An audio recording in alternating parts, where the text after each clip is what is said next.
சந்தித்த முதல் தேர்தலிலேயே மக்களின் பேரன்பையும் பெருவாரியான பேராதரவையும் பெற்று மகத்தான வெற்றியை பதிவு செய்திருக்கும் மாண்புமிகு தமிழ்நாடு முதலமைச்சர் அவர்களின் தலைமையில் தமிழ்நாட்டின் வரலாற்றில் புதிய அத்தியாயம் படைக்கும் வகையில் மாண்புமிகு முதலமைச்சர் அவர்களின் முதல் சுதந்திர தின கொடியேற்ற விழா இங்கே நடைபெற்றுக் கொண்டிருக்கிறது.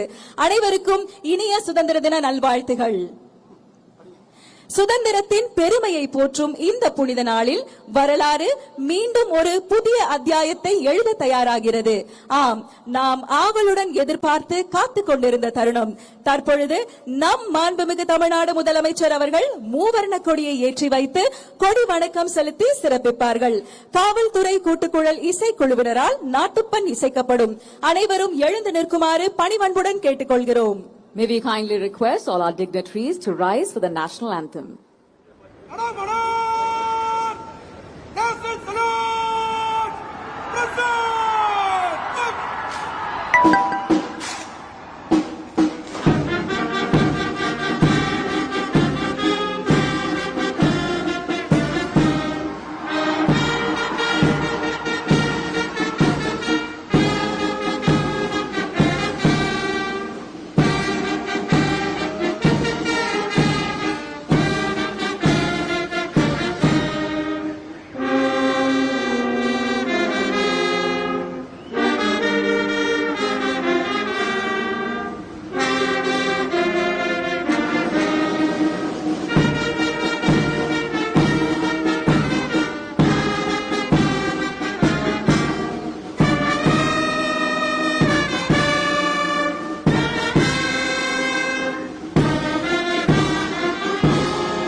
தாயின் மணிக்கொடி பாரீர், அதை தாழ்ந்து பணிந்து புகழ்ந்திட வாரீர்.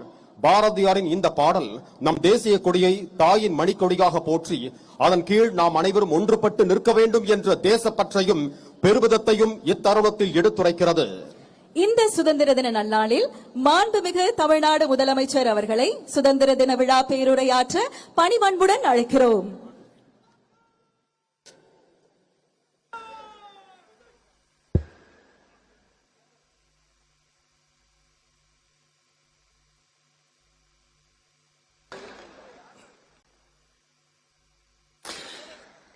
தமிழ்நாடு சட்டமன்ற பேரவைத் தலைவர் அவர்களே, மாண்புமிகு அமைச்சர்கள், நீதியரசர்கள், எம்எல்ஏஸ், எம்பிஸ், உள்ளாட்சி பிரதிநிதிகள், தலைமை செயலாளர் உள்ளிட்ட அரசு அதிகாரிகள்,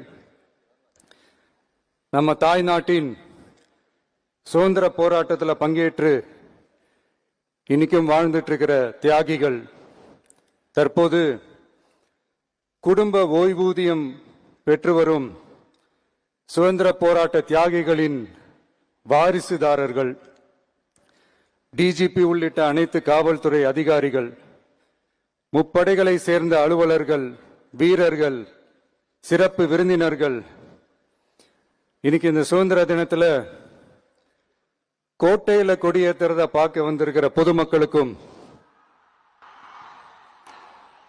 இந்த சுதந்திர தினத்தை கொண்டாடிக்கிட்டு இருக்கிற என் நெஞ்சில் குடியிருக்கும் தமிழக மக்களுக்கும் மாணவ மாணவிகளுக்கும் அனைவருக்கும் என்னுடைய சுதந்திர தின நல்வாழ்த்துக்கள், என்னுடைய வணக்கத்தையும் தெரிவிச்சுக்கிறேன்.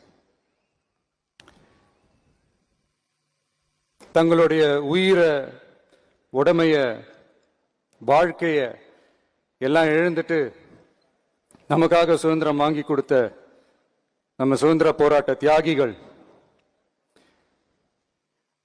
அதுல பிரபலமானவர்கள் மற்றும் பேர் தெரியாதவங்க அப்படின்னு இருந்தாலும் அவங்க எல்லாருக்கும், ஏன் அவங்க ஒவ்வொருத்தருக்கும் தனிப்பட்ட முறையில் என்னுடைய வீர வணக்கங்கள்.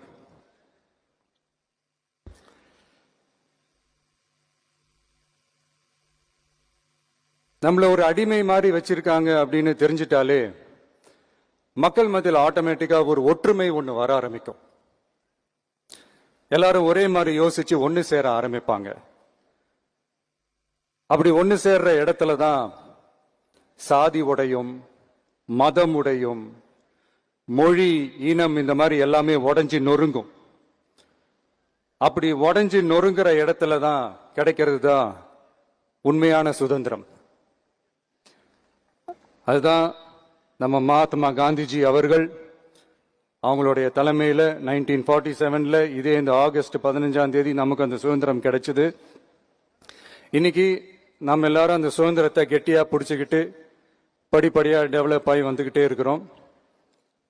அந்த டெவலப்மெண்ட்ஸை அடுத்தடுத்த கட்டத்துக்கு கொண்டு போக வேண்டியது நம்ம எல்லாருடைய ஒரு கடமையும் கூட.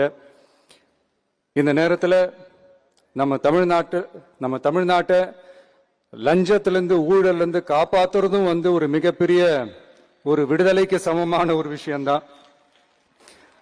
அதை நோக்கி தான் நம்ம அரசும் செயல்பட்டுக்கிட்டு வந்துகிட்டு இருக்கு.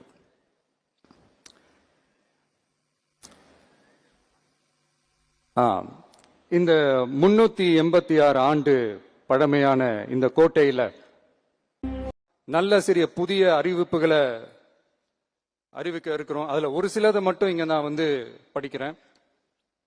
ஒண்ணு, தாய்நாட்டிற்காக தன்னலமற்ற தியாகம் செய்து நமது நாட்டின் பாதுகாப்பிற்காக அரும்பாடுபட்ட முன்னாள் படை வீரர்களின் நலன் கருதி அவர்களது 2 மகள்களுக்கும் வழங்கப்படும் திருமண நிதி உதவி 25,000 ரூபாயிலிருந்து 50,000 ரூபாயாக உயர்த்தி வழங்கப்படும்.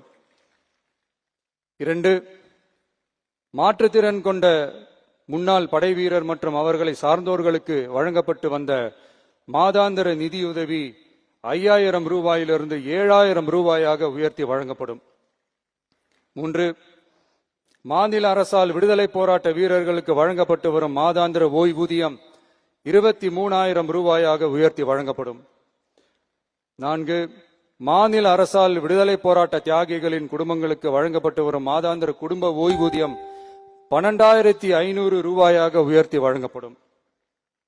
5, வீரபாண்டிய கட்டபொம்மன், முத்துராமலிங்க, விஜய ரகுநாத சேதுபதி, மருது சகோதரர்கள் மற்றும் வாவு சிதம்பரனார் ஆகியோரின் வழித்தோன்றல்களுக்கு வழங்கப்பட்டு வரும் மாதாந்திர சிறப்பு ஓய்வூதியம் 11,500 ரூபாயாக உயர்த்தி வழங்கப்படும். இவற்றிற்கான அரசாணைகள் அரசால் வெளியிடப்பட்டுள்ளது.